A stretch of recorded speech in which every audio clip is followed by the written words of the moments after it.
Hey crypto enthusiasts! Welcome back to the channel. Today, we're tackling a super straightforward tutorial on how to withdraw TRX from Gemini to Bitrue in 2025. Whether you're switching exchanges for better features, lower fees, or just managing your portfolio, this step-by-step guide will make the process quick and secure. Let's dive right in. First things first, ensure you have verified accounts on both Gemini and Bitrue, and that your TRX is sitting in your Gemini wallet. Start by logging into your Gemini account using secure methods like two-factor authentication. Step 1. Once you're logged in, navigate to the Withdraw or Transfer section. You can usually find this in the main menu or dashboard. It's prominently displayed for easy access. Step 2. From the list of available cryptocurrencies, select TRX. Make sure you're choosing the correct network, which is the Tron network, to avoid any issues. Step 3. Enter the wallet address from your Bitrue account. This is critical.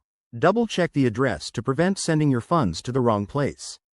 You can copy it directly from Bitrue's deposit page. Step 4. Specify the amount of TRX you want to withdraw. Be mindful of any minimum withdrawal limits and network fees, which could eat into your transfer. Step 5. Review all the details on the confirmation screen. Gemini might prompt you for additional verification, so have that ready. Step 6. Hit Confirm to initiate the withdrawal. You'll receive a confirmation email or notification from Gemini. Now, switch over to your Bitrue account. Head to the Deposit section and keep an eye out for the incoming TRX. Transactions usually process in a few minutes, but it could take longer depending on network congestion. A quick tip. Always verify fees and use secure connections to protect your assets. And there you have it. That's how you withdraw TRX from Gemini to Bitrue.